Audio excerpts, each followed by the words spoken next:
You show me what you got. I'll tell you where to put it. I'm pulling them right now because it feels good. Oh, I mean, Finnan really is a fucking babe. I mean, the accent. Welcome back, Pot Coven, to the final episode in our astrology block. Like always, we like to bring on a guest for the final episode. So today we have on Fox Sterner, who is a queer witch, 8th house native astrologer, and diviner. She has experience in natal, draconic, and relocational astrology, as well as tarot and oracle cartomancy. She also, fun fact, was a part of our ebook, Meetings with Shadow. So we are going to talk about astrology in general, but also we're going to get into the astrology of 2021 to see what is in store for this next year. Will it be like 2020? Will it be better? Will it be worse? Well, we'll find out when we get there, but we can proselytize and debate it today. So welcome on, Fox. Hi, how's it going, guys? It is going good. It's going good. So, yeah, let's talk about first and foremost how long you've been doing astrology.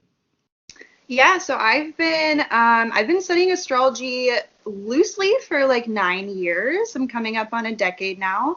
And very religiously or like in a more consolidated practice for the last 4 years. Nice. What got you into it? What sparked the interest? I had like a very concise and just like semi-inaccurate, but I had like a birth chart analysis sent to me when I was 15 from this girl that I had made friends with her over the internet. We had like really no personal basis for knowledge of each other, but she was like, "Oh, I'm really into astrology all of a sudden, and I want to do your chart for you. Can I send you an analysis?" And I was like, "Sure." And that was kind of the slippery slope, I think. Like once I started getting into, like self-introspection is the hardest drug you can do because it hooks you the most. But Amen. yes, but I mean, yeah, like once I was introduced to the language of astrology, it was kind of just something that came very, very naturally, or just something that I was the most interested in as far as like spirituality or woo stuff kind of goes. Very cool. Yeah. Okay, I have a technical question. What is relocation astrology? So relocational astrology is essentially, it's looking at the astrology of how you're affected by places, like physical places that you go. So you can use it for traveling or for relocating if you want to know like places that you can move to. But it essentially just kind of analyzes the chemistry of a physical place with your personal astrology. That is really cool. I've moved a lot, like both in my, formative years and as an adult, and so I've always, kind of wondered when I'm looking at my natal chart, I'm like, I wonder if moving affects this at all. Mm-hmm. So that is really cool to like hear that someone actually studies that and actually does that. That's really neat. Yeah. It's something it's relatively newer to my practice, so it's not something that I really like offer yet, but it is something that I would love to offer in the future, as I come to be just more familiar with it. But it is something that has really piqued my interest in the last 2 years. I've also moved around for most of my life, so I was very intrigued by learning about like how places affect people and, if your compatibility with a certain place is better in one way or another with your chart. So it is a very cool division of astrology for sure. So Yeah. I'm interested in if you can, summarize it perhaps without going like, without diving completely in maybe. How do you do that? How does it work? So similarly to like a natal chart, you have relocational astrology charts. And essentially what it does is it's playing with time zones. So you're born at a certain time that decides your ascendant and your house layout, and also the planets will be in a certain position based on the time that you're casting the chart for, right? So it's similar to that, but based around the place that you're in. So obviously the time zone will shift how that place, interacts with the planets. And that shifts in turn how you interact with the astrology of that place as well. So that's kind of the most concise way I can explain it. But yeah, it's like it's kind of a lengthy topic too. It's really interesting.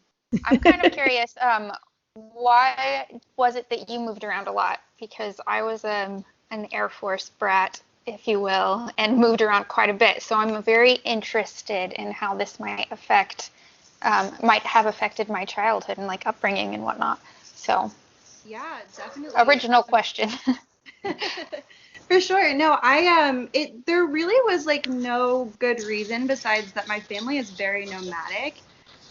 We just like every person in my family moves around a lot. It's just something that kind of comes generationally with being born into my given family. And a lot of the reasons that we relocated were due to like relationships or just situations that it was more like a survival thing than anything, I would say.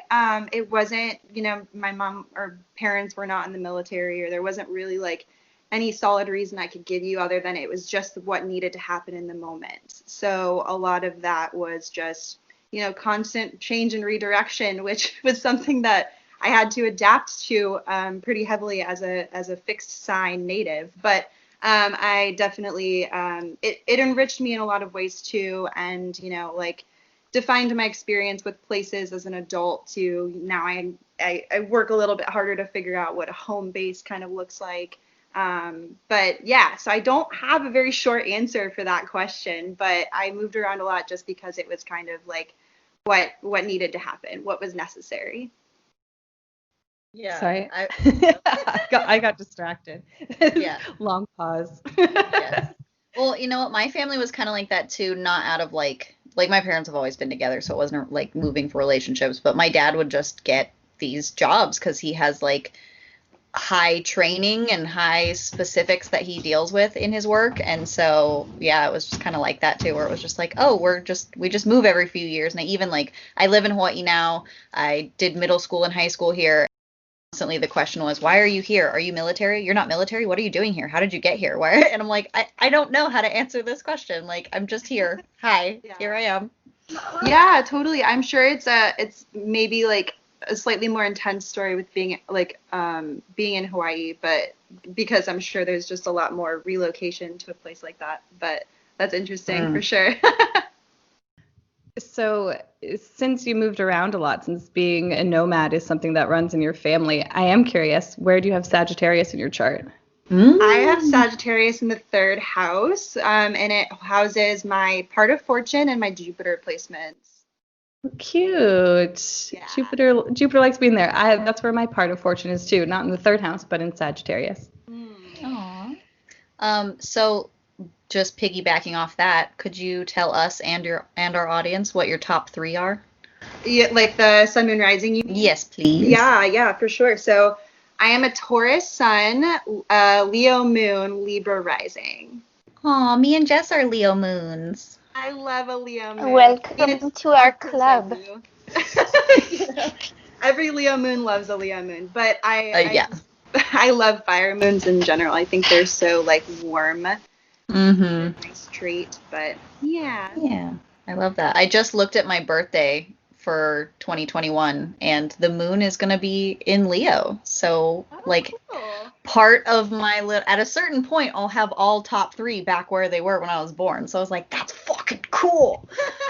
So excited. I got to figure out what time when Aquarius will be on the horizon, and then I'm going to that's my literal birthday. That's the fucking party. If it's 3 a.m., it's 3 a.m. Show up, bitches. I love that. Wait, and Ella, you're a Gemini, right? Yes, I am. I'm a Gemini, Leo, Aquarius. Nice. Wow. Interesting. I love it. She has the same sun, moon, rising as Shia LaBeouf, which I love to bring up. Yeah, I have to tell my husband that every time we see something with Shia LaBeouf in it. I'm like, he has the same top 3 as me. And I've trained him that he knows what that means. Are you just as outrageous as Shia? Yes.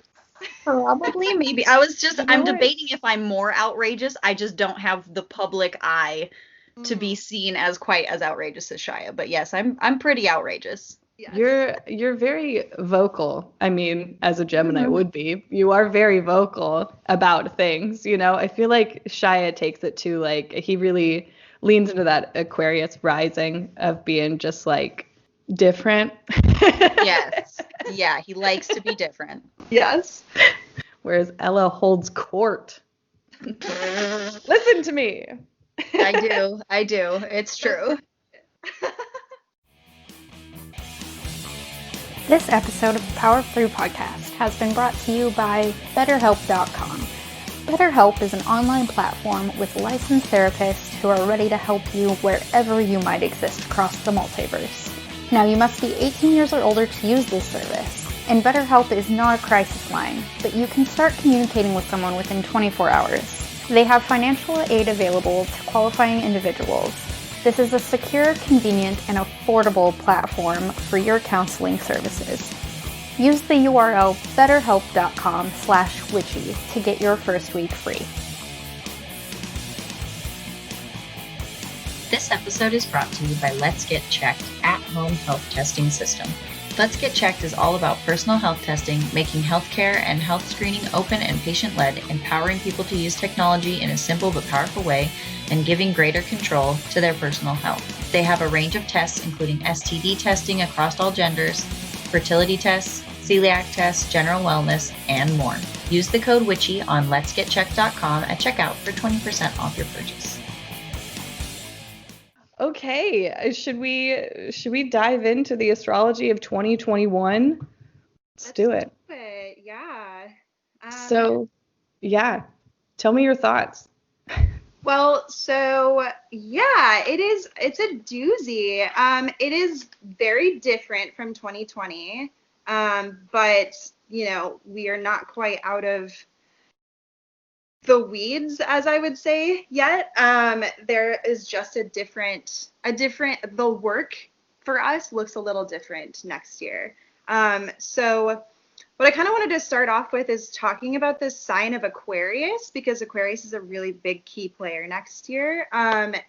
Primarily because at the very end of this year, Jupiter and Saturn will be moving there. So we'll start to see like a global and more widespread shift in our goals and our direction and our focus. It's a bit more of like a creatively tense year in 2021, whereas like 2020 was a bit more of a power struggle. So Amen. yeah, That yeah. Capricorn energy coming in hard. Oh, yeah, trust me. I mean, we all felt it. We all were here for it. Yeah. Pluto has basically been on my which one's at 26 degrees on my Saturn all year. Oh my gosh. Wow. That's Yes. really intense. Wow. Yeah. You just finished Saturn return as well, or you're coming into the closure of it? Right. Well, Wow. because of the retrograde, the like true conjunction of my Saturn return happened 3 times. So Oh it's my all through this year. Yeah. Yeah, as if being a Capricorn Sun Aquarius rising wasn't enough, the universe was like, here's more Saturnian energy for you, just over and over again. Wow. I know. Yeah, It's I love Pluto so much. He's my like astro daddy, but I can't with he's just doing the most this year. yeah. I definitely love me some Pluto. Saturn is my daddy for sure. Saturn is my daddy, and it's like Pluto is, my uncle, and when they get together, it's trouble. It's like I love you guys, I respect you guys, but you need to stop hanging out right now. Yeah, totally.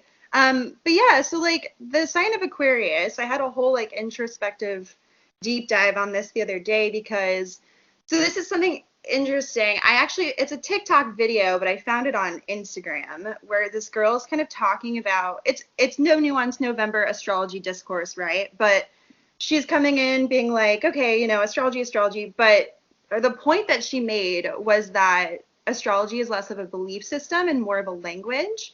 And it's about expanding into a more meaningful source of connection, which is why I started thinking about Aquarius, right? So not only is astrology ruled by the sign Aquarius, but this is an air sign. So we're moving out of Earth and into more of an air focus. And air energy seeks to create language. It seeks to create connection. So we are moving into a reality that more resembles the age of Aquarius, and this is what we seek to do, is connect in innovative ways, right? Aquarius is innovation, it's creativity, it's restructuring on a humanitarian level that's a lot more giving to universal and individual needs. So this is kind of how our focus shifts a bit, but it's just, yeah, it's a big deal for connection this year, and especially like in a place where a year where we were physically inhibited from connecting to people, we have to be more innovative. The thing I say about Saturn in Aquarius is that the last time that Saturn was in Aquarius was when we were given the internet. So we kind of have to find these new, like, in such unprecedented times, as they keep saying, right?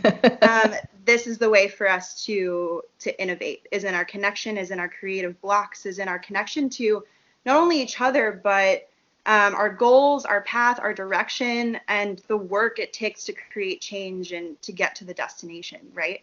So yeah, it's all about pushing outside of our natural perspective. Understanding Aquarian energy is already like pushing outside of our perspective, right? Because Aquarians are weird. They do not stay in a box. As you guys all know. But yeah, we're being tested to adapt and re-engage with the work that we're putting into place for 2021. And that is especially testing because we're pushing into a fixed mentality rather than a cardinal one. So Capricorn is a cardinal sign. Cardinal is direction, it's initiation. And fixed energy is a lot more stable, but also more stubborn. So we kind of have this clash energy happening in certain directions next year, and I'll talk a little bit about what that will look like. But that was overall like my reflection of 2021, and what it kind of looks like is more of this like creative and connective tension rather than the power struggle that 2020 was. We were exposed to all of our structural integrity and lack thereof. We were exposed to everything that we needed, that we tried to do right, but we didn't do right. And now it's our turn to put the right structures into place, Saturn, right? The right structures into place to make it better for the future. Mm-hmm.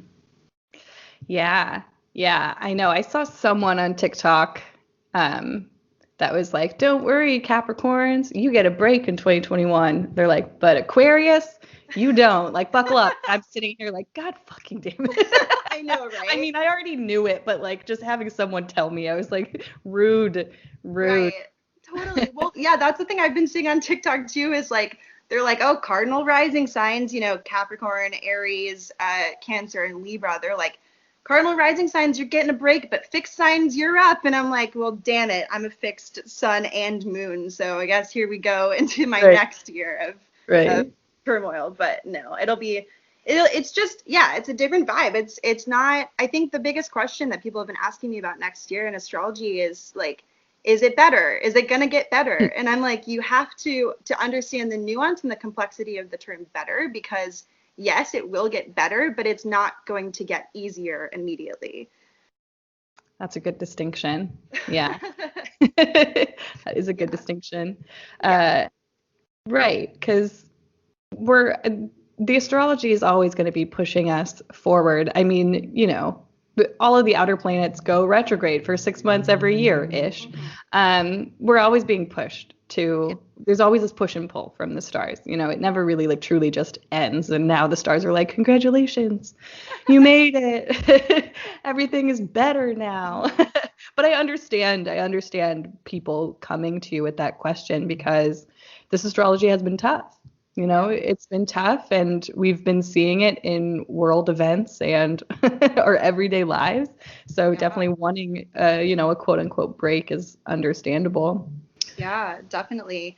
Yeah, I think the big distinction too is that I think that 2021 will be slightly lighter in the way that it feels for us, like, because we're looking at, instead of Pluto, like Pluto was the active player in 2020 with a lot of other planets, and in 2021 it's actually Uranus.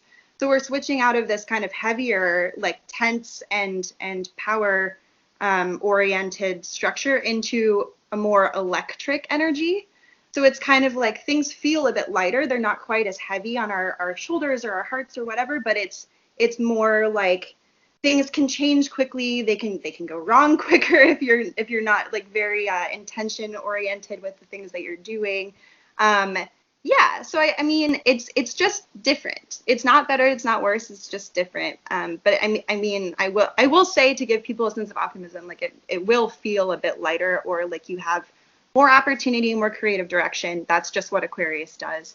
Um, so yeah. I love that the fact that the last time Saturn was in Aquarius, we got the internet, because that has my brain going like, oh my gosh, Yeah. what sort of innovations are we going to get now? Especially with all the, all the Uranus stuff that's taking place. Like I wrote down, I just went through and just took like notes of interesting times and whatnot, retrogrades, eclipses, of course, but also like any major aspects. And yeah, there's a lot of stuff happening, a lot of squares with Uranus coming up in these next couple months. Yeah, all that fixed sign energy. So, Uranus, anything can happen, right?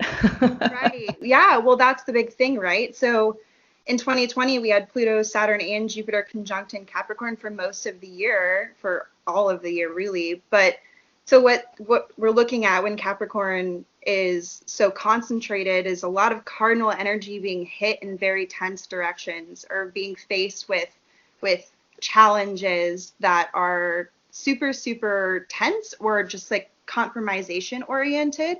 And that will always happen with signs in the same modality, right? So for, if some of your listeners don't know, but you'll always have like signs in the same modality, especially if they're 90 degrees away from each other, will always butt heads, because they want the same things, but they come at them from different directions. So this year, 2020, we've seen like cardinal sign. I hope I can say this on your show, but You I've been can calling say it the most cardinal things. sign. I've been calling it the cardinal sign clusterfuck, because it's just like every cardinal season we've had has just been like butting heads with Capricorn, right? And Capricorn is not gonna let you butt heads with it. But yeah, so we've been faced with a lot of our personal and societal failures, or just cracks in our foundation. And as we switch into, I mentioned this very briefly before, but as we switched into Jupiter and Saturn and Aquarius, we come into that same tension, but with fixed signs now, because we're in a fixed modality, which is also coming into play with Uranus and Taurus. We've had Uranus and Taurus the past couple of years, and we'll be there for quite a while. So it's not really moving anytime soon. And the problem with that tension is that fixed signs already have tension with the rest of the zodiac, because they don't like to do things out of their comfort zone, or like out of what they're used to doing, right? They have a degree of stubbornness about what they want to achieve.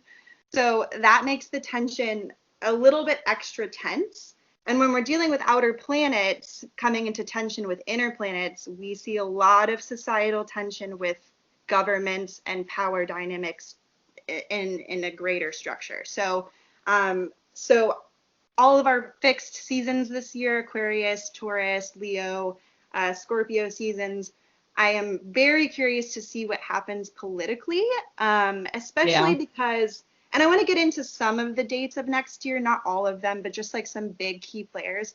But especially because like the now the fixed sign shit show starts around inauguration day. So we have some very interesting tension arising in some very interesting times of year.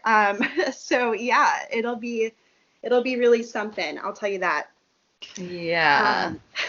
Yeah, totally. Backtracking just a little bit, I think it's interesting about how you said, like all the outer planets, when they're in the same modality, how it's how basically we all want the same thing, but in a different way. Like if you look at the mask versus anti-mask argument, it's like we all want this shit to be over with, but we're going about it in completely opposite ways. Or like with voting, and like, like with all the things that we have gone through this year, just, I guess I can only speak for Americans, because I'm a typical American and I don't really know what's going on outside my own country, because I'm fucking distracted. I've got a lot on my plate. Okay, I'm sorry. Um, Our country does demand a lot of attention from it us. does. We can't deny.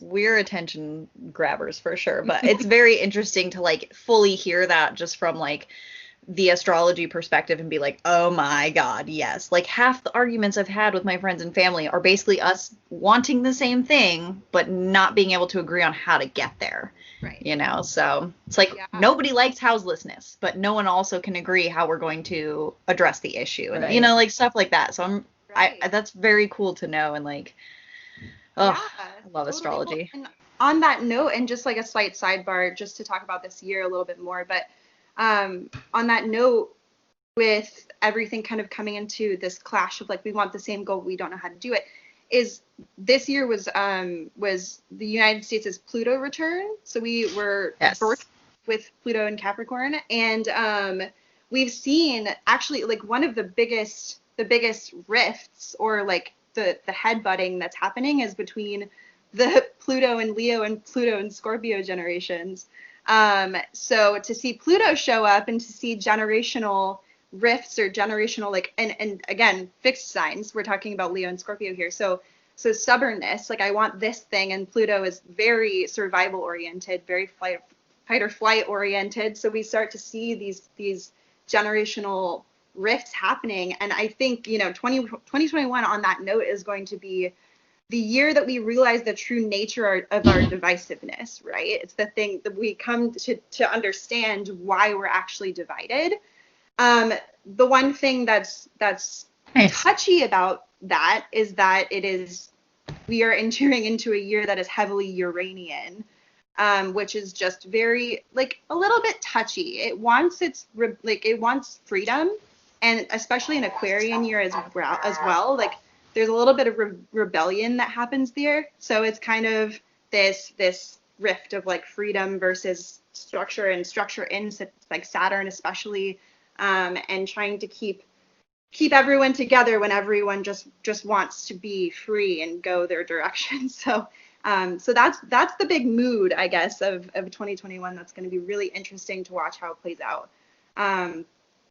But yeah, I really want to get into like some of this energetic stuff that's happening. But I was going to kind of talk about the end of 2020 as well with a couple. Yeah. I would like to hear about that, because I want to hear your thoughts on the grand conjunction happening on the 21st between Saturn and Aquarius meeting up, and not Saturn in Aquarius, but as well as Jupiter in Aquarius meeting up for the grand conjunction. Yes, I can speak words and stuff. Yeah, so I'd love to hear about the end of 2020 for sure. Yes. Yeah, we are moving with some really big energy happening. So as people may know, we have a Gemini lunar eclipse coming up in just a few days. It's on the 30th. Yeah, by the time this will be out, it'll already have happened, because this will be on the 3rd. But yeah, starting the new eclipse season. Yep, we're moving into eclipse season on a new axis, so it'll be interesting to see how that shifts. But it's essentially like eclipses are operating between the sun and moon. So we have like our personal goals and our emotional alignment, our response to stimuli and response to those goals, and our like our sight in the direction. So Gemini and Sagittarius is interesting because Sagittarius like sees these huge horizons and these huge expanses of direction, and Gemini is they're both signs that are very rooted in personal truth. The issue with this one particular eclipse in general is that it squares Neptune in Pisces, so there will be some kind of like interesting things that arise surrounding truth, and it's especially surrounding like truth in your direction, or in your in like your personal response to what other people have to say about it. Isn't Neptune also, is it stationing on the 30th as well? Is Neptune stationing direct?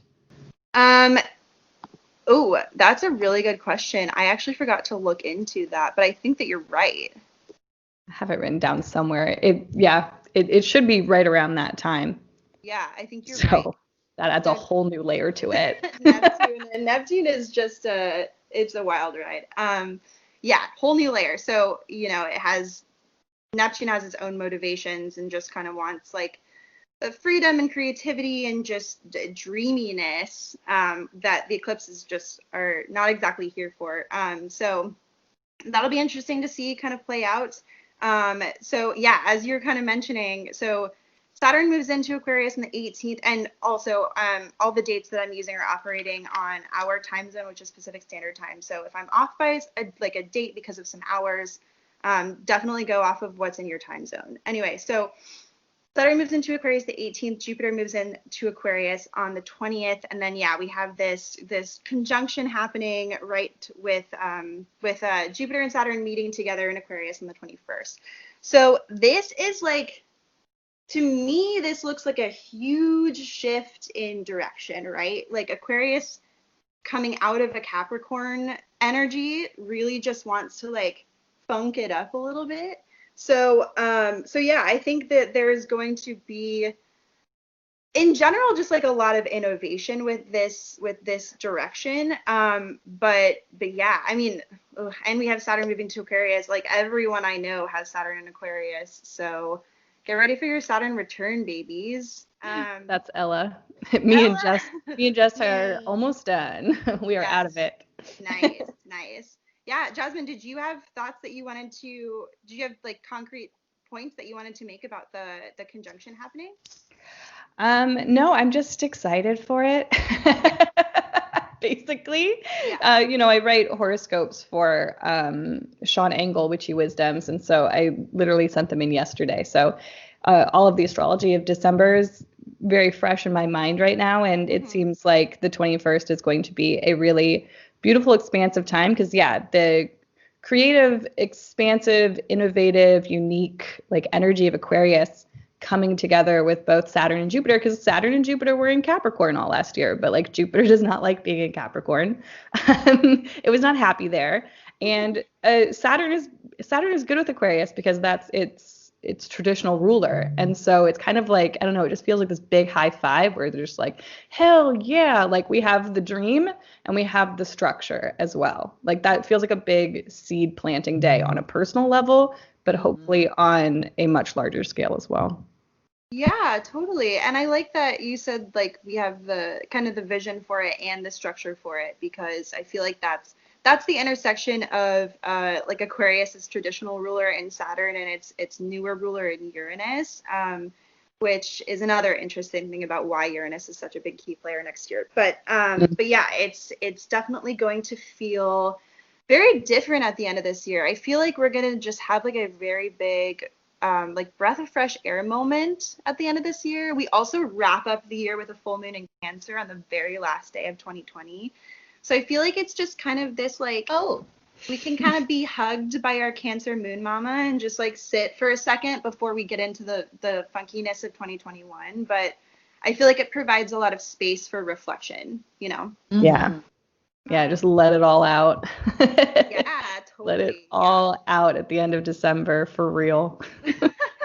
Yes. I like that there's placements there, because I feel like a lot of the times when we celebrate like New Year's, it's just kind of like, okay, well, that was that, but it doesn't really feel like a fresh start.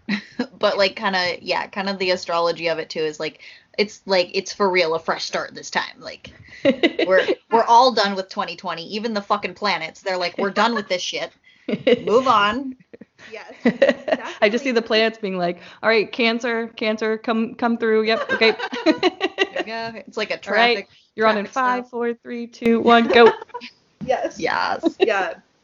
Yeah, no, it's really nice, just like, yeah, a settling into a new space. And everyone I know is talking about this next year and just like the next degree of time that Saturn is in Aquarius as like this age of Aquarius moment, which I think that it is for what it's worth. And yeah, it'll be very interesting to see the shifts as we kind of talked about with the internet the last time around when Saturn was in Aquarius in the 90s. So yeah, I'm curious to see, like, if not technological innovation, like what can we create with this new inspiring energy. Right. On a personal note, Aquarius is also my 5th house ruler, so I'm just so excited to have a little bit of like tension release. Hell yeah. Anyway, Yeah, so Mine, everything will be entering or just still hanging out in my 12th house personally. It's going to take a hot minute until all that Aquarius stuff moves to my first house and hits my rising sign. So once again, just still in it over here, but got a smile on my face. I'm ready to go. yes, yeah. Yes. Okay. So, do you guys have anything else you want to add for 2020 before we jump into 2021? I'm ready for 2021, baby. Awesome. Let's do it. So kind of the first planetary movement we start to see is on January 7th, Mars moves into Taurus, which might be a nice relief for a lot of people. Mars in Aries was a bit aggro for me personally, but that's my natal Mars is Taurus, so happy about that. I thought so. I was like writing this down and I was like, I'm pretty sure Jasmine has a Taurus Mars. That's so you'll be having your Mars return in the beginning of this year. Mm-hmm. Yeah, I'll be having my Mars return in the summer, but I'm curious to see how that shifts your work life. But yeah, Mars moving in Taurus, this is kind of that like root down, get to it energy, like of like, okay, we're clear on like what we need to do. Let's fucking get to work. And that's kind of what all fixed signs seek to do as well, is just like, how can I like make this efficient so that I can kind of just tune into my own stubborn energy.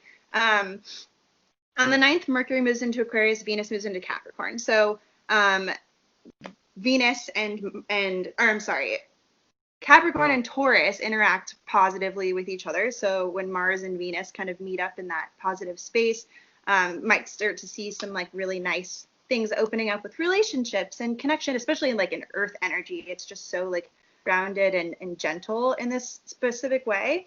And then on the 20th, as it always does, the sun moves into Aquarius. So after the 20th and around the 20th, when the sun moves into Aquarius, is when things get kind of funky, because we have now Jupiter and Saturn in Aquarius. We have Mercury in Aquarius and the sun in Aquarius. So we have all of this energy packed into Aquarius.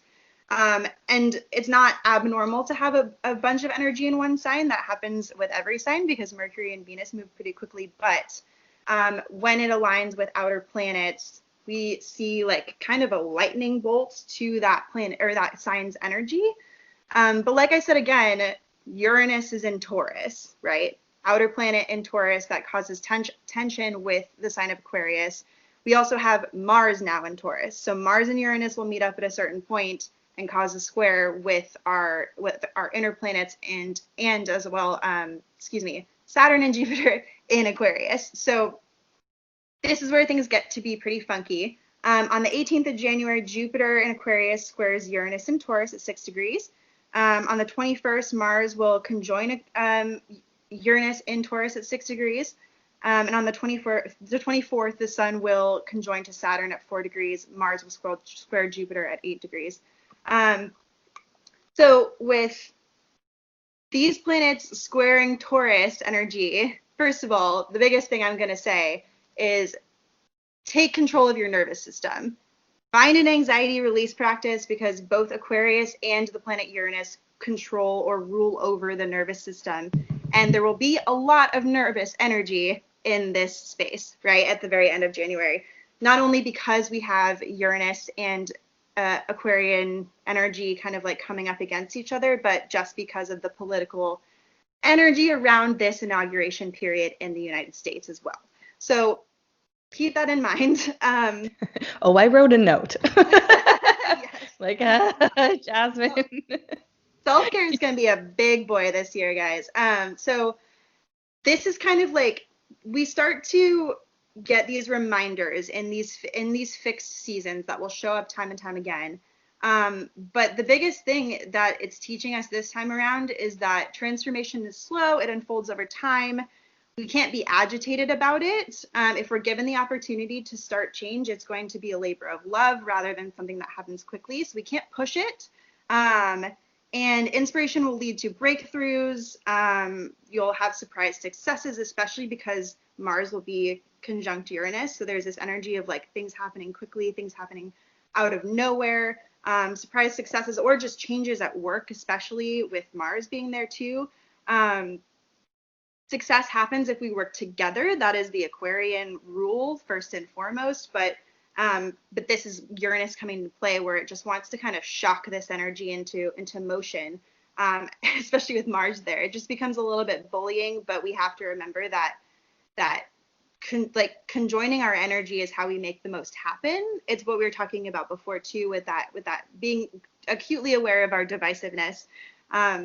But yeah, so this is kind of the first like big planetary meeting that we see of the year.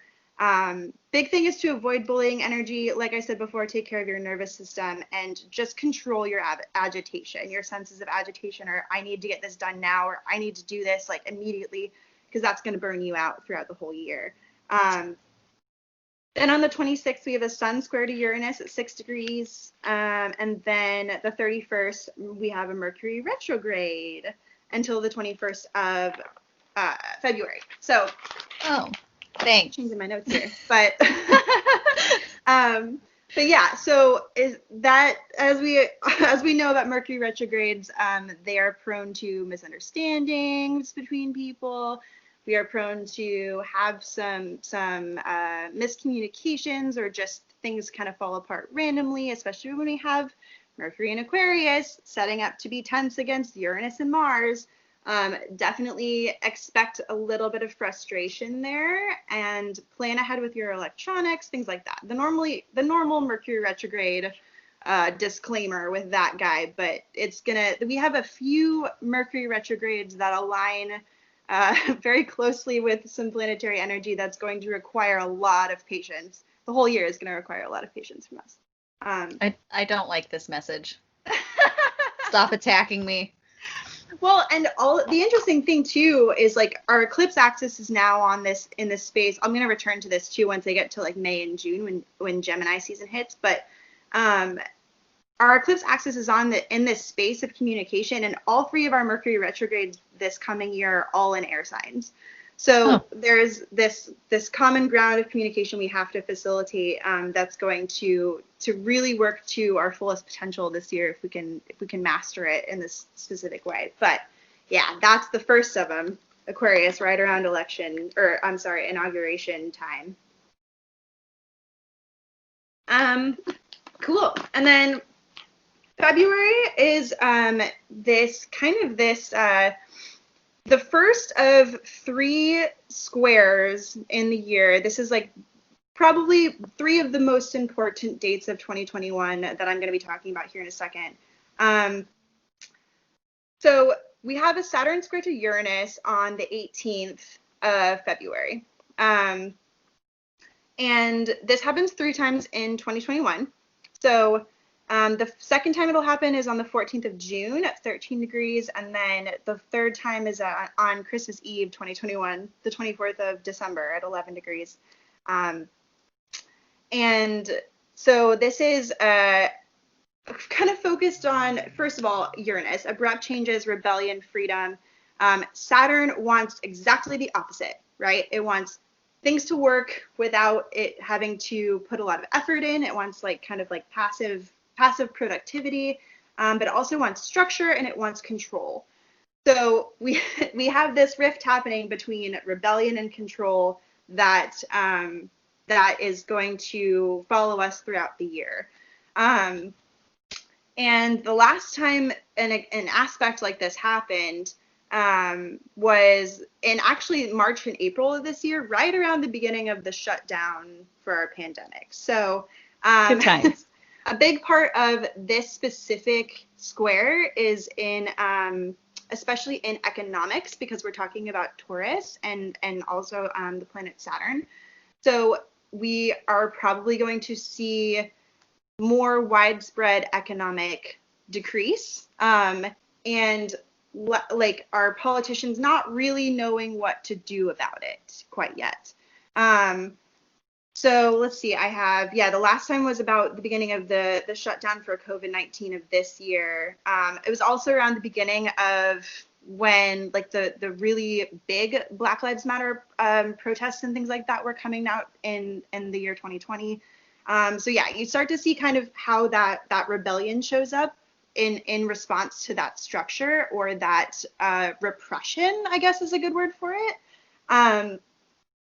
And the last time this happened kind of on a larger scale was at the beginning of the Great Depression. So Lovely. Again, don't want to get too negative, but it is a warning of like, these are the themes that are resurfacing for us. Right. Right. Yeah. And it's like, because obviously astrologers were talking about the astrology of 2020, as it was unfolding and, talking about what might happen. We have these clues, we have this information, but at the same time, it's like, well, we don't know exactly what's going to happen then and there. Something's going to happen, but we can't tell you exactly what it's going to look like. So it's just about preparing yourself and going like, okay, all right, some shifts are coming. Yeah. Grow those gardens. Yeah. Yeah, it's an interesting meeting because, as we kind of talked about, Aquarius wants innovation. It wants like new things that facilitate the future. And Taurus wants tradition and stability. It's a very different vibe in fixed signs. There's a clash there. Uranus is also in detriment in Taurus, so we have some issues that arise there, just in its comfort within that sign. But then also it creates this sort of like dastardly mutual reception thing that happens because Uranus is a player within this clash with Aquarius, like a outer planet in Aquarius, and Uranus is Aquarius's ruler and newer practices of astrology. So there is an interesting thing that happens there, but like the notes that I have around this aspect is discord, tradition versus freedom. Saturn tends to repress, and Aquarius and Uranus want to be rebellious. Rising tension at like us, we have to kind of focus around our sense of adaptation. The biggest thing around here is microaggressions. So keep an eye on your response to that, or just like little things that add a lot of tension and create responses within you, because reactivity is going to be a big deal this year. The other thing that I wrote down, this is kind of just like a reflection question. If you want to keep this with you throughout the year, if you're listening and you're like, I need to know what to do, is think about what creation looks like to you when you lack inspiration. How do you facilitate that? How do you create under a repressive environment? Because that's going to be sort of the challenge this year, but if we can learn to master it or learn to play around with it, we'll be much more prepared going into 2021's energy. And again, this aspect will happen 3 times. So the first is on the 18th of February, the second is on the 14th of June, and the third is on the 24th of December.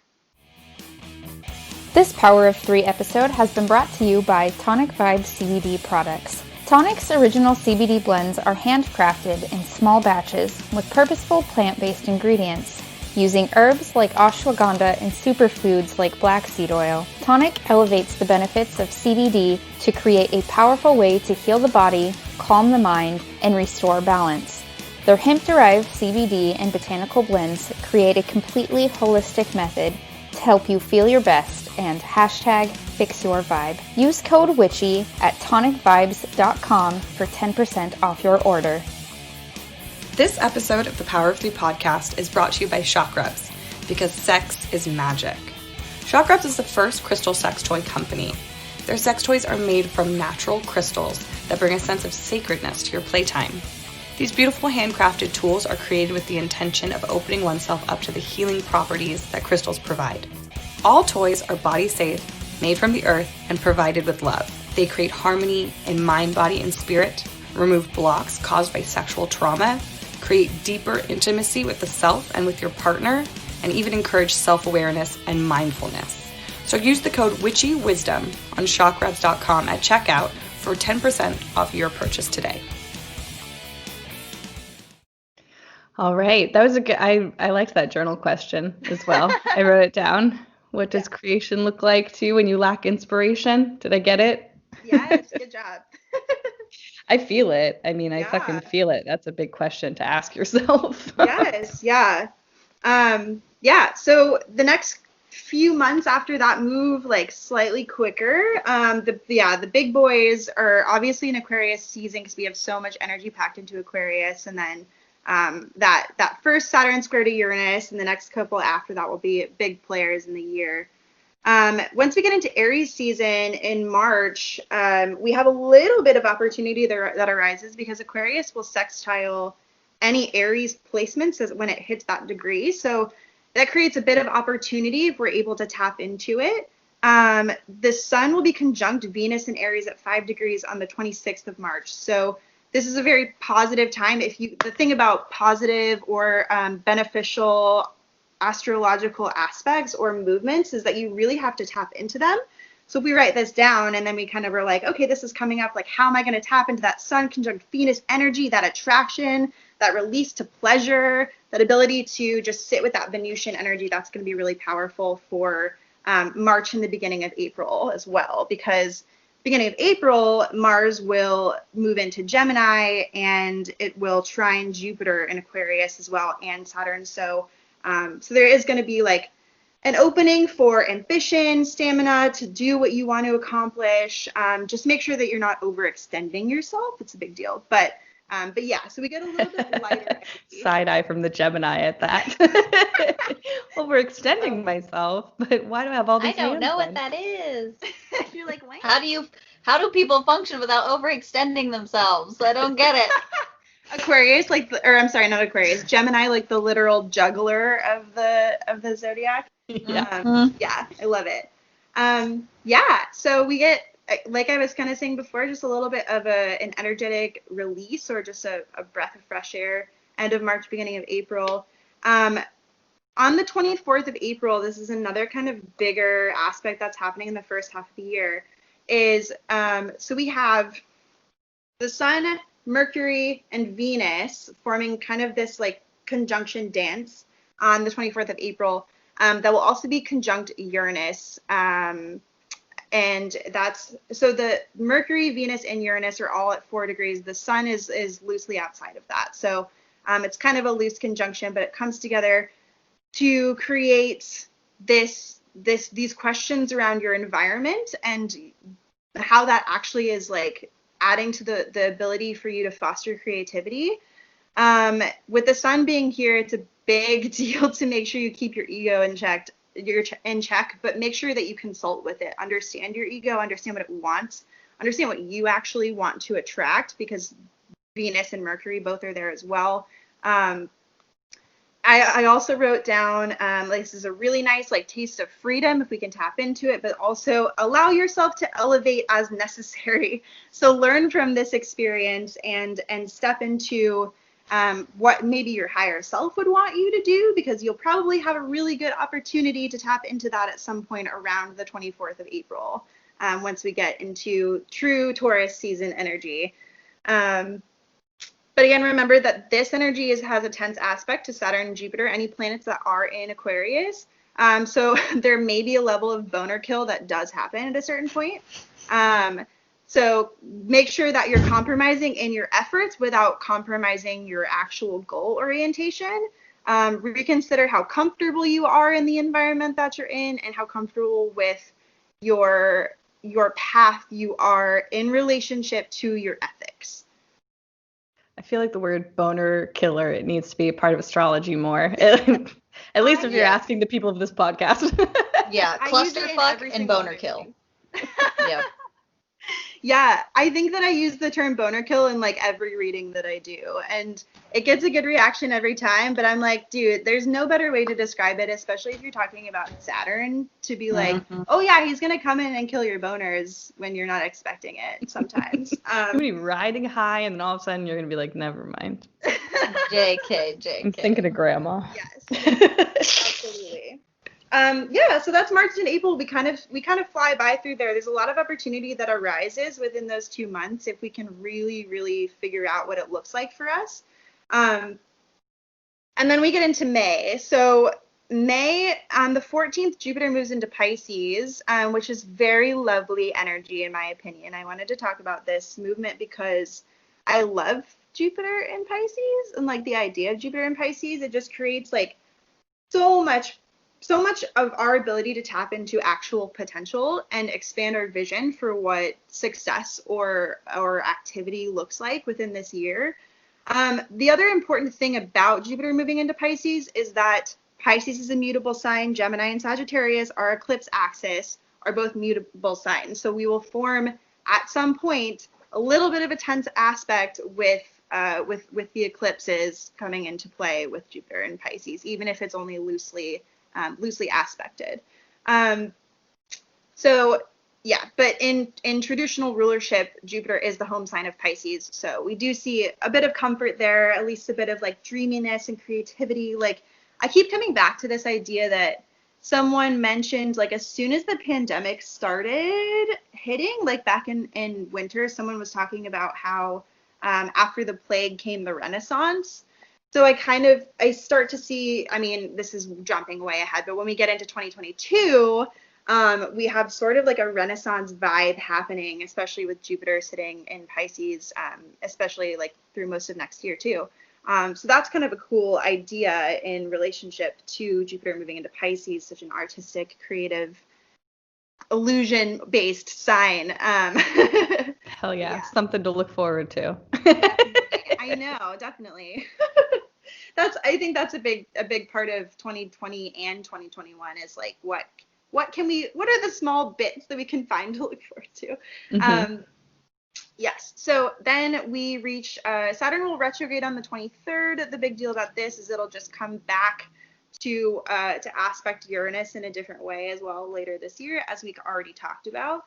And then on the 30th, Mercury retrograde hits again in Gemini this time. So big deal about this guy is that, again, it's in an air sign. It's in its home sign. It's maybe peak chaos, but at least it's not a water sign, in my opinion. And then it's just really important around this time to focus on your mental health and make sure that that's in order. Make sure that you can root into what Mercury retrograde wants you to reconsider rather than getting crazy about it. So yeah, normal Mercury retrograde disclaimers there, but oh, and then I'm sorry, so the Mercury retrograde starts on the 30th, mm-hmm. but I skipped over the 26th, which is the full moon lunar eclipse in Sagittarius. So this is again where you get into that eclipse axis. Once you reach Gemini season, we'll experience a resurfacing of themes that may have shown up for you at the end of November this year. So pay attention to what might be coming back around, because eclipse lessons usually take that whole 6 months to integrate. So maybe do a journaling practice at the end of November, see what happens in June and at the end of May.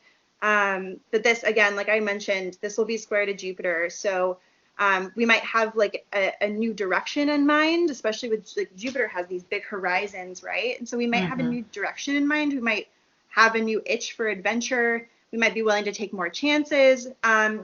It's important not to get too impulsive with keeping Jupiter in mind, because as much as Jupiter wants us to take chances and go down these new directions, it can get out of hand fairly quickly if we're not careful. So just make sure that, again, as we kind of talked about before with the Taurus conjunction happening at the end of April, it's just important to make sure that your ethics are in line with all of the actions that you're taking and things like that. Okay. So coming into June, as we move through Gemini season and into Cancer season, we have the 6th. So Mars will move into Cancer in the end of May, and it will oppose Pluto in Capricorn, because remember, Pluto in Capricorn is still, or not the end of May, I'm sorry, earlier in May. But Pluto is still in Capricorn at the very later degrees of Capricorn. So we will still have sort of this tension with Pluto and Capricorn as well. It just won't be as intense as 2020 was, because there was all of that concentrated energy in Capricorn. So we have Mars in Cancer too. Mars is not the most happy in Cancer. It is also in detriment there. And so we might experience, and like Pluto rules like our anxieties, our fears, and our power struggles too within ourselves. So we have Mars opposing Pluto. We have sort of this like torment idea, this bullying because of our inaction or our inability to do things. Which It's a good way to put it. Yeah. It's a Yeah. good way I to mean, put it. 2021 is going to it's going to go really slow. So we might have a lot of moments where we're really frustrated by our inability to make moves. But the biggest thing is just not to bully yourself. Don't let other people bully you. Don't bully other people either. No but bullying 2021. You heard it here first. no bullying 2021. And just control your need for power through aggression. You don't need to be making successful moves through aggression all the time. Sometimes it just takes a slow process, and that's the big theme of 2021, as I kind of mentioned before as well. Cool. So that's the 6th of June. On the 10th, we have the new moon solar eclipse in Gemini. So again, like I mentioned before, like the lunar, the lunar eclipse in Gemini is at the end of November. Eclipse seasons 6 months apart. So just watch how that kind of resurfaces and what comes up there. Again, focusing around, because we're talking about Gemini and Sagittarius, communication, personal truth, your vision within your process, your philosophies as well, and just like your spiritual involvement with that communication process, with your communication with yourself, with your understanding of your actual direction. I'm excited for that shift, between, moving out of finally the Capricorn Cancer stuff and dealing with the eclipses around that, compounded with all the Capricorn outer planets that we were dealing with. It was so much focused on the patriarchal structure that we live in, so it definitely sounds a lot more exciting to me to be like, oh, my personal truth and philosophies and all that stuff. Like, let's shake that up and change that around. Like that sounds much more fun to me. No, absolutely. I think it is going to be much more fun. I mean, Gemini and Sag in general are just much more lighthearted signs than Capricorn and Cancer, even though we love our Caps and Cancer people. But I mean, I think everyone is just a little bit tired of parenting themselves for the last 2 years.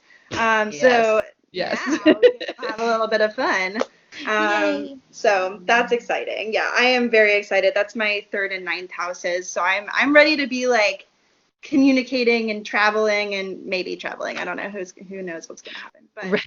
It's like it's in the plan if it's at all possible, but who knows? Okay, Same. so there's my long-winded explanation of the first half of 2021. Now we get into the second part. So on the 12th of June, Mars moves into Leo. So this begins kind of our shift into Leo season. And we have the second Saturn square to Uranus on the 14th, as I kind of mentioned before. And then we also have the beginning of our retrograde season happening in June as well. Saturn should have already stationed retrograde. Yeah, the 23rd of May, Saturn stations retrograde. And then Jupiter retrograde starts on the 21st. We'll see all of our outer planets again during the summer, like it did this year. Go through the retrograde seasons. So that'll put some perspective into place for sure.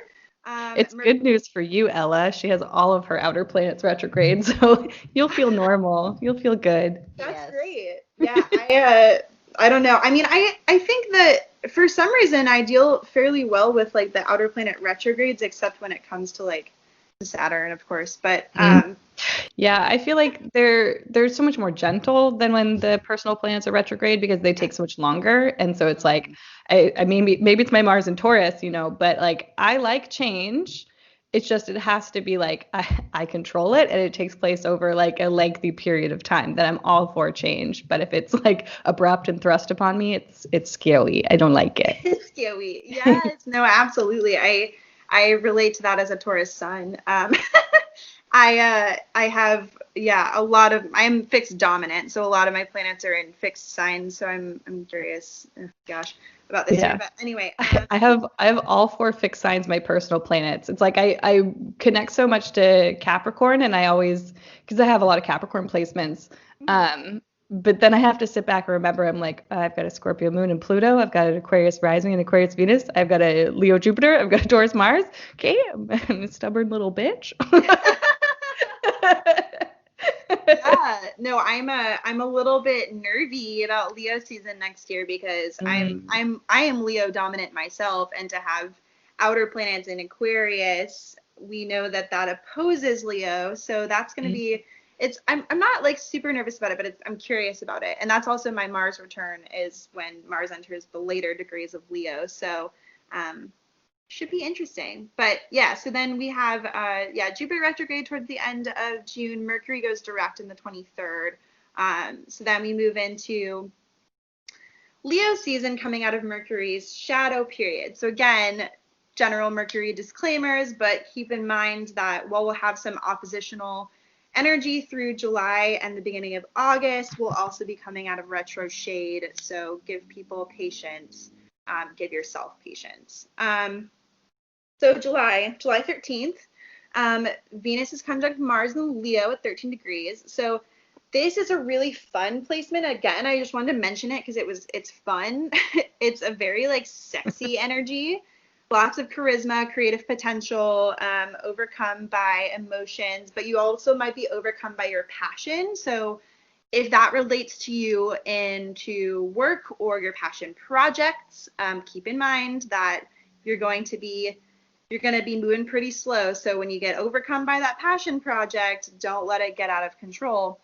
So then also, like I kind of mentioned before, later in July, like once we get into the like mid degrees of Leo, or like around mid to later degrees of Leo, Mars will oppose Jupiter and Saturn, and so will the Sun and Venus and all of our personal planets in Leo. So we have personal planets opposing outer planets. We again get into the space of the personal versus the collective. So there's gonna be a good like oppositional energy or a bit of divisiveness happening around the end of July. But it also, the beautiful thing about opposition is it creates so much potential for new perspective. And I think that we'll have a lot to learn from each other in this moment if we can, again, not get controlled by that passion energy and not get controlled by the me of Leo and just kind of dive into the warmth of that fire energy and the wider perspectives of Aquarius. There's going to be a good like conjoining opposition happening if we can really tap into it in the way that's going to be more facilitating of growth. And it's a good time to lean into intensity. Oppositional energy is just very polarizing as it comes to be, obviously, but the bigger thing here is to seek to understand complexity, to understand emotion rather than just like your response to it. So yeah, we get into like almost a Scorpio vibe there of just like get into that depth and understand all the complexities of what's going on. So then early August, we get into Sun will oppose Saturn retrograde. Saturn retrograde, as we mentioned, or as I kind of touched on, is a little bit challenging because it's restructuring, reconsidering. It puts sort of, again, a boner kill on a little bit of our progressive energy. When the Sun is opposite Saturn, you might just be feeling a little bit like low because the things are just not moving. Again, another just theme of 2021. Uranus retrograde starts on the 20th, which is also when the Sun will oppose Jupiter retrograde. So opposition seasons, as I kind of mentioned, just push yourself into the middle of that opposition and try to find common ground. So coming out of Leo, we come into Virgo season. So the thing we get into with Virgo season is the thing we got into with Jupiter and Pisces and the eclipses, is where we have more opposition, but this time with Virgo personal planets, the Sun, Mercury, Venus coming into correspondence with Jupiter and Neptune. This is not quite as severe an opposition as like the Leo Aquarius dynamic is, but it definitely facilitates a bit of misunderstanding only because Neptune is such a big player here. We have to make sure that we're not getting caught in illusion. We're not putting people on pedestals. We're not putting situations on pedestals. We're not getting our hopes up too high. All the things that Neptune wants us to do. But yeah, it's going to Noted. just make us a little bit emo if we fall into the space of like, oh, well, I mean, we're back in opposition land and nothing's happening, and I really thought this was going to go this way. Virgo and Pisces is also such a beautiful opportunity towards service and towards further understanding the needs of other people. So if you can push yourself into that space, you won't get so caught up with the oppositional energy, because we have Sun, I mean, in this whole month, we have Sun opposite Neptune. At a certain point, it'll oppose Jupiter as well. We have Mars opposite Neptune. We have Saturn squaring Venus in Scorpio at this point, and on the 17th of September. So that'll create kind of a boner kill energy as well. On the 22nd, I'm jumping all over the place on September, actually. So let me just get things in order. Okay, so the 3rd, Mars opposed Neptune. The 14th, the Sun opposes Neptune. The 17th is when Saturn will square to Venus in Scorpio, Saturn in Aquarius. And then the 22nd, Mercury squares to Pluto.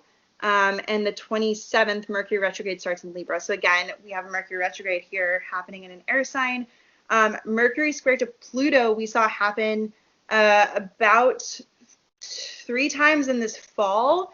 And that is kind of just, it can get really depressing if we fall into it. So I will put a little disclaimer on the 22nd of September next year, just to keep your mental health in play, and don't believe all of the shitty things you want to tell yourself.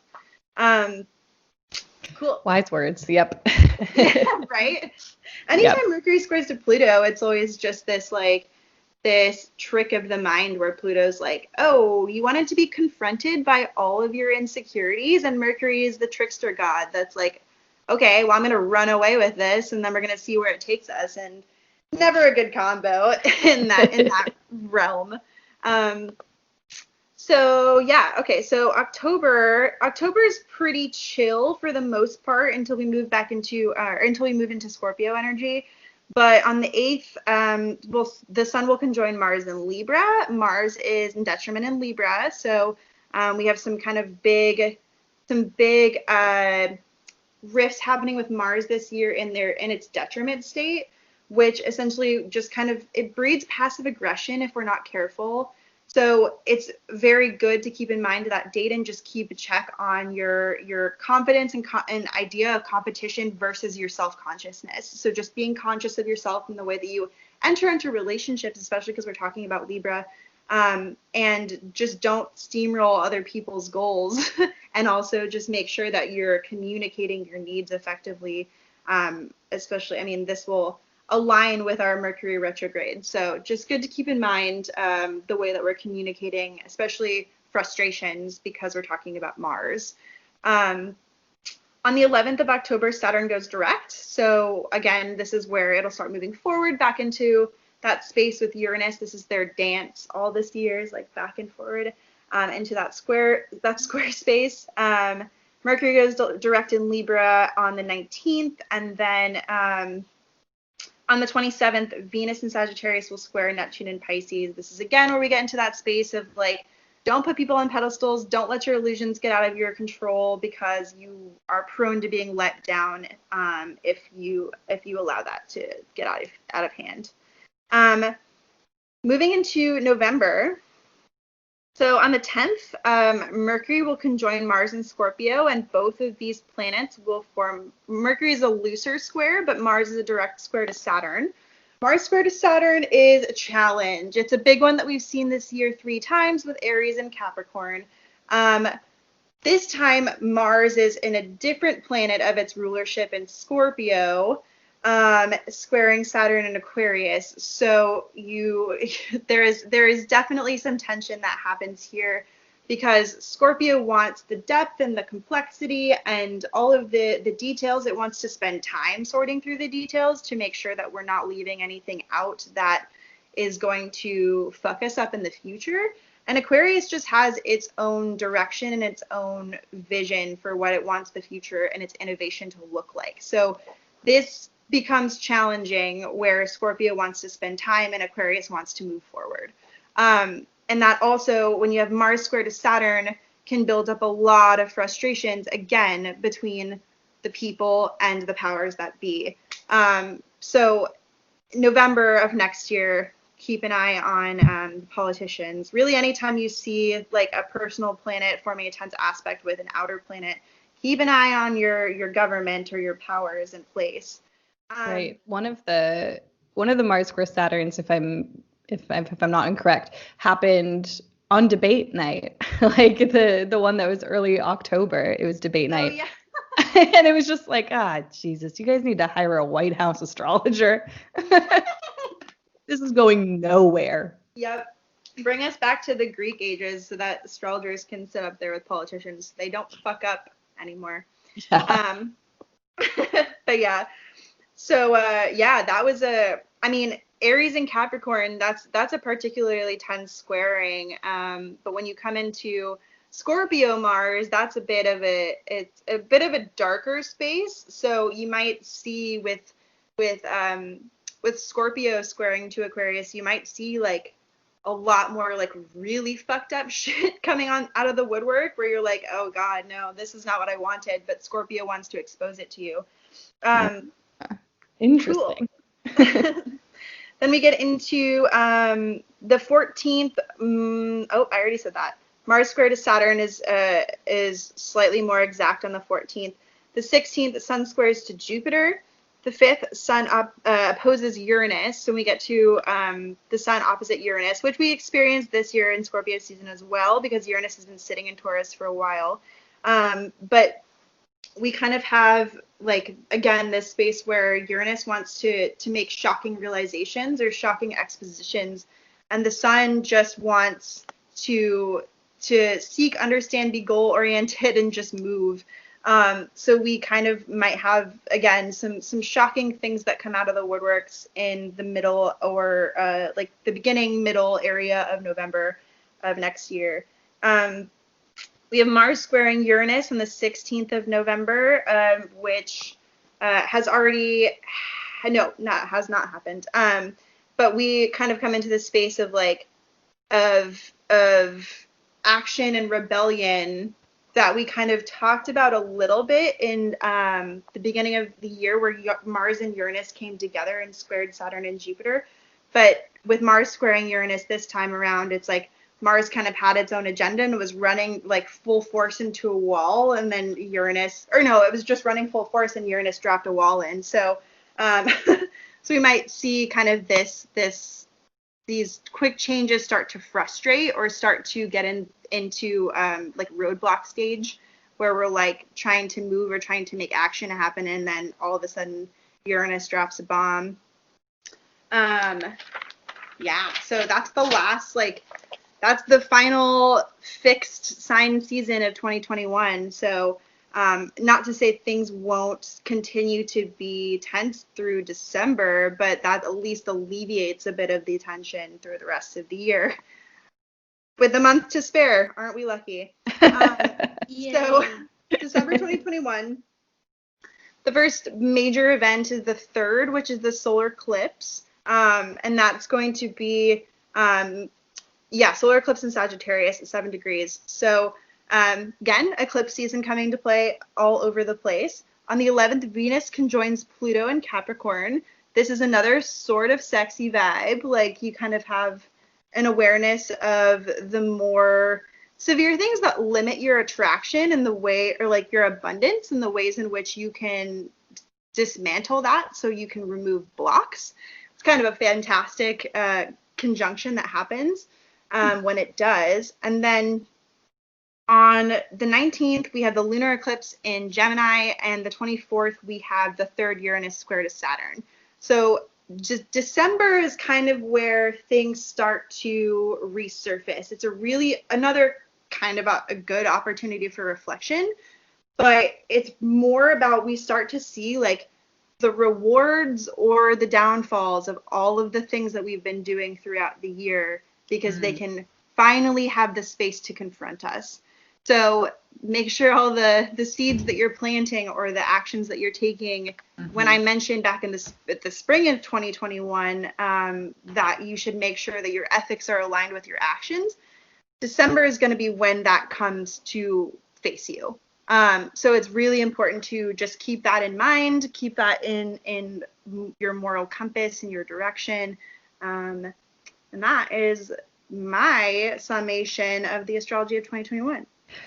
Wow, that was fantastic. So This is much information. yeah, as I was sitting through, it's like, okay, like I'm gonna listen again and I'm gonna like mark like the time, like I could either do it for each sun sign season or maybe just like at 22 minutes in, that's when we start talking about Aquarius season, like so I can go back and listen to it, because it's all so beautiful and there's so much happening, so much good stuff, so much challenging stuff, but that's every year like we talked about. One of the notes that I wrote down, even just thinking about, because obviously Saturn and Uranus are big players, and Saturn being in Aquarius, Uranus being in Taurus, I feel like both of those energies, I was just brainstorming and writing stuff down, and I feel like structural innovation is the phrase that I would use for it.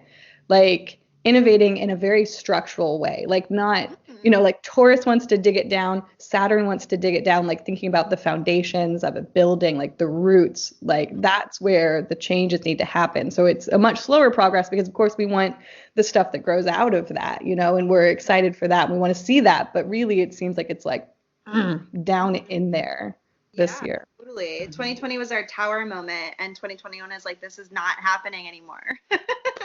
Yeah. They're like, all right, everything crashed down. Now we have to rebuild. Okay. Be patient.